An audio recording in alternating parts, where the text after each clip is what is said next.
Hello everyone. All right, so today we are going to be continuing on with the insulating of my garage. If you check out my last video, you'll see that I installed a weather stripping to the outside of the door to close off the gap that existed that was allowing cold air to blow in and any warm air that was inside to possibly escape out that gap. Now today we're going to do something about this metal. The door gets so cold that the air inside just cools down because of it. And if I were to put heat in here, it would take a lot of energy to heat that door up to where it would reflect the heat back. Not very cost effective. So I need to put some sort of insulating barrier on that door. Now there are several ways to go about this. You could go out and you could buy a pre-insulated door, which is very costly. You could buy styrofoam panels that fit in each of these separate panels, which is a very good kit. But once again, it costs a little bit more money. And especially where I live, I would have to get it imported because they don't have them readily available around here. You could go out and buy a paper-backed insulation, which is one of the best kits you can get. But once again, they don't have them where I live, and I'll be paying a lot of money to get it here. So inside your kit, you are going to have this here. This is a double garage kit, so this should work, hopefully, for the entire garage door. Now I'm going to be doing my garage door a little bit different than what I've seen in the instructions, and hopefully it works better for me. So with your kit, you will also have this double-sided tape included. They give you this little squeegee here, double-sided tape, which appears to be very sticky because the directions are actually stuck right to it. It also includes a little knife for you to be able to cut it.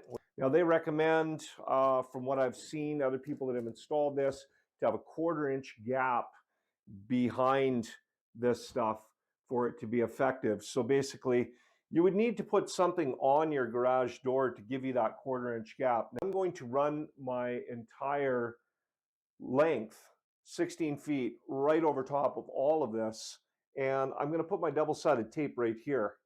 And that creates more like a 1 3/4 gap back here. I'm hoping that it works better. So looking at the instructions for this product, they basically want you to clean the entire surface you're going to be putting the double-sided tape on. The second step is to apply the tape. We'll be going through that. Third step is to measure and cut your panels. Then their step 4 is to remove the backing on the tape. And step 5 is to press the insulation firmly against the tape. So let's begin by opening the door and removing the one brace that I need to remove, and then cleaning off the area where I'm going to apply the tape.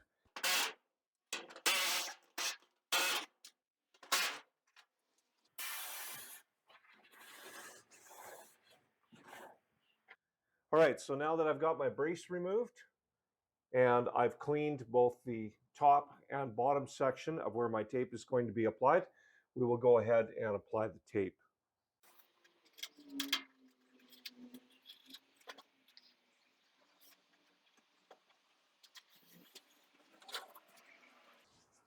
Take our handy dandy little squeegee that they provided.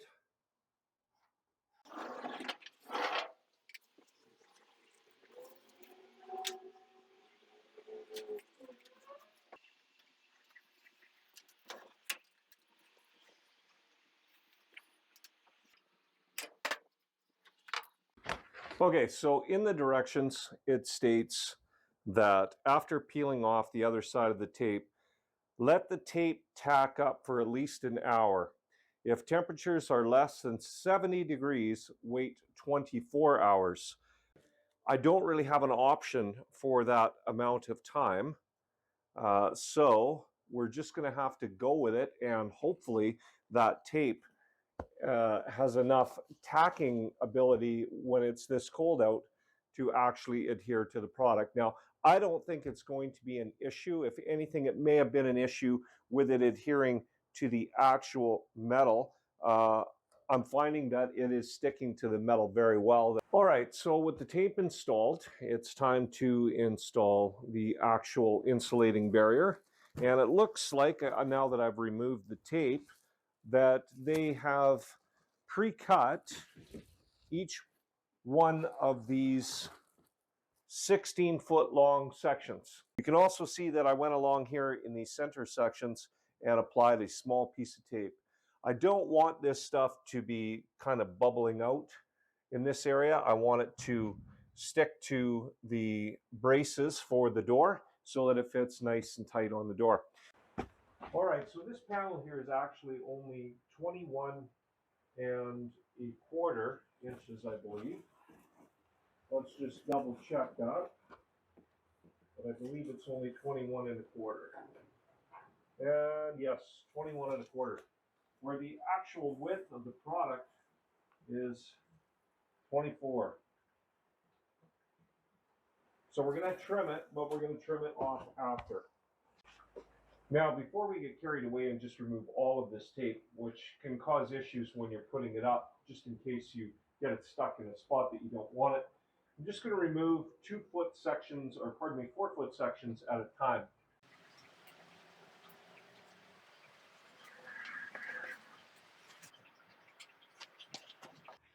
Now the first thing we'll do is we'll just take our measurement for where this top bracket is, measure over from where we're going to start, and we're basically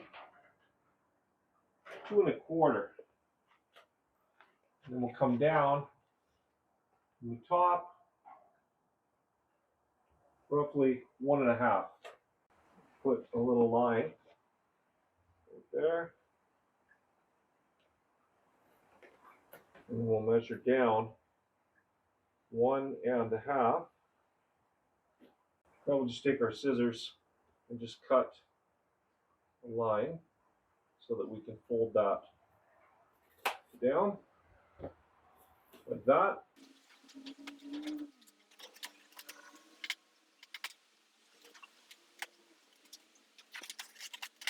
Going along to the next hinge, just make our cut down about 1 1/2 inches.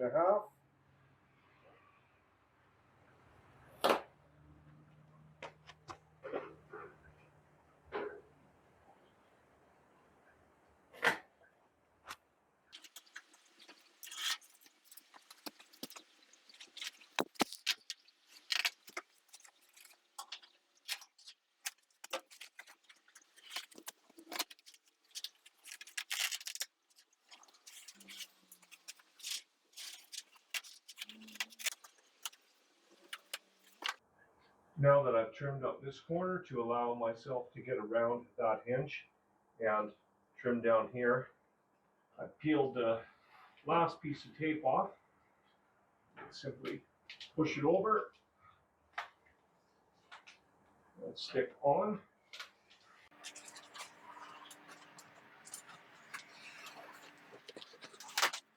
And we'll just go along with our knife and trim it all up.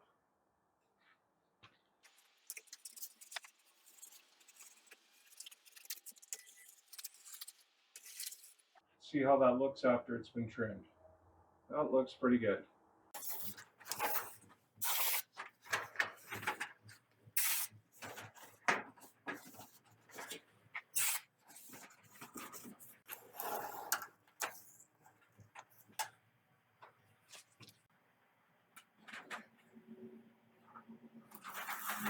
Okay, with the taping completed, I'll quickly go over it with the rubber squeegee, make sure that it's bonded to the metal well. All right, so we're at the last panel. So to start off, we're going to peel off the tape. Now, what I've been using for this is just, I went to my larger knife. I found the one that they provided got dull really quick, possibly cutting the aluminum foil. And it was just a little awkward to use. So I moved on to my bigger knife, and I find that I can get behind the outside of that tape very easy. It comes right off. So leave the bottom one on. This goes with every panel. Leave the bottom piece on. You can see how easy I got in behind that.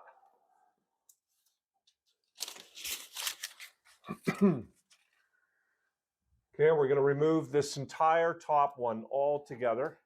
This one here, being as it's the top, I didn't have to space anything out. It was one long piece. Now, I've been using a pair of scissors for this. I just find that it's a lot easier we need to make a measurement here because we need to come around this. So we made our first cut at 3.5. That was our distance down to our bracket. And then from the top again, we're going to come down to 6.25, which is right there. And we're going to go in the same distance that we made our other cut at, 2.5 inches. Hopefully, I can get this flush with the top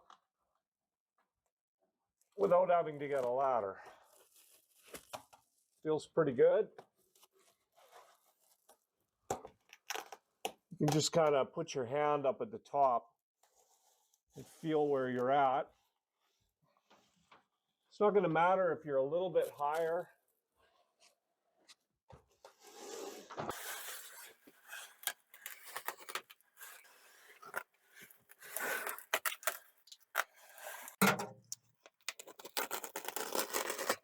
Again, go along with the squeegee.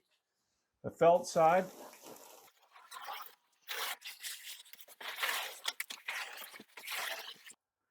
So now we're going to have to make some cuts where our hinges are, and we want to make sure that we cut the foil so that it fits to the inside of the hinge so that it can slide down.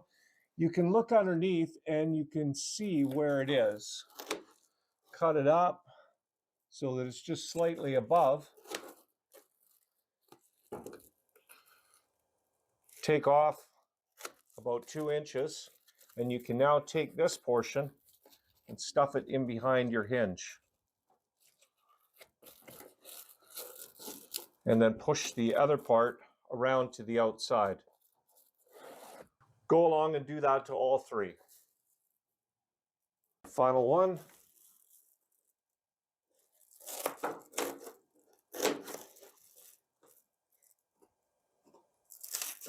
On my door, I'm cutting up about 4 inches. And I'm cutting off about 2, maybe 2.25.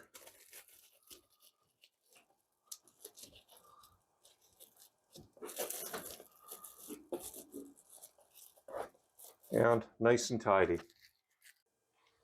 So the next thing we're going to do is we're going to trim it. Leave your blade out about 1.5 inches. Lift this tab, and you can see where the seam in your door is. That's where you want to be with your cut. You can see my blade goes right inside the seam. Now you can simply just guide it along inside the seam to get a perfect cut. Make sure that it doesn't push out. It may bind at times. Just double check your cut. Once you have that trimmed, you simply lift up, get a hold of that tape cover, peel it off, and now you can go about pressing it all onto the tape.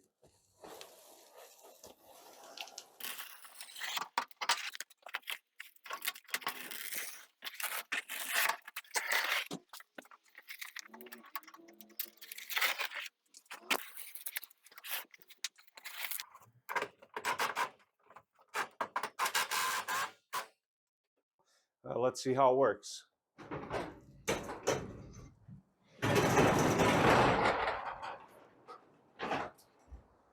All right, there's absolutely no pulling or tearing or anything anywhere.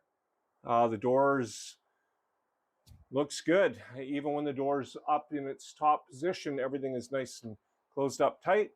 So let's close the door up and see if anything buckles over top of each other.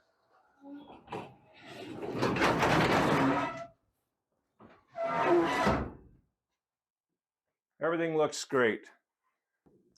Okay, so that completes the installation of the garage door insulating kit by US Energy. Now what I'm going to do is I'm just going to take my heat gun and I'm going to shoot it around the room at a few things and see what the temperature of those things are. Then I'm going to turn a heater on. I've got this little 1500 watt heater, and we're going to see how well this does at reflecting heat and keeping it inside this room. Prior to putting this on, this little 1500 watt heater did absolutely nothing. So in Fahrenheit, the door right now is 53.4 right there. Got 58.1. This is going to be cold. Wow, I'm surprised. 50.3. Insulated door, but it's an exterior door to the outside. And now we'll just go outside and pick something outside. Just going to take a reading off the wood. 34.9. Okay, we'll come back in an hour, shoot the temperatures again, and let's see if this insulating barrier makes a difference in my shop. All right, everyone, we are back in the shop to test the temperature after an hour. It's actually been about an hour and 20 minutes. As you can see, I'm in a t-shirt. There's definitely a temperature change in here. I'm not sure how much, but although it's not comfortable to be in here in a t-shirt, I'm sure if I had a long sleeve shirt, it would be just fine. So let's quickly check the temperatures of the same spots that we checked earlier and see how much the temperature has gone up. So first one, the door, we are at 63.1. We got 64.5 there, 59.9. All right, so having a look at our previous measurements, averaging them out, I would say that we have a 10-degree increase in the temperature in this room. That is considerable. We need it to get a little bit higher though, probably somewhere around in the 68 to 69 degree Fahrenheit range before you would be able to just walk around here in a t-shirt and not even notice the difference between walking from the garage into the house and back out again. So we're going to leave the heater on for another hour and see if we can get this room temperature up to around 69 degrees. Remember, this is just a very small 1500 watt heater, so I don't know how much we can really expect for this size of a room. So let's come back in an hour and see where we're at. And then after that, let's shut the heater off, check it an hour after, and then 2 hours after to see how quickly the temperature drops in this room. All right, everyone, so I'm back out in the shop. It's been roughly 2 hours since I turned the heat on in here. Coming from inside my house at 70 degrees and into the shop, I can tell that we're not the same temperature. It's still cooler in here, but let's try out the temperature gun to see where we're at. So aiming at the door, I'm 66 degrees. About 65 degrees there. 62. All right, so the temperature's basically gone up about 1 degree over the period of an hour with this small 1500 watt heater. I was expecting it to be a little bit more, but I just don't think that with this size of a room that heater could do much better. And I'm not sure that it's actually going to get that much warmer in here. I was really hoping for very close to what temperature I have it in my house so that I could basically walk from inside my house out into my shop, and I may have to get a bigger heater. But the big difference is that prior to installing this insulation and prior to putting the weather seal on the outside, the inside temperature of my shop was basically the same as the outside temperature. And now we're about 25 degrees difference. That is huge. All right, guys, so it's been 2 hours since I was last in my garage. I've had the heat off for that time. Let's find out how much everything has dropped. Not bad, 63.9, 66,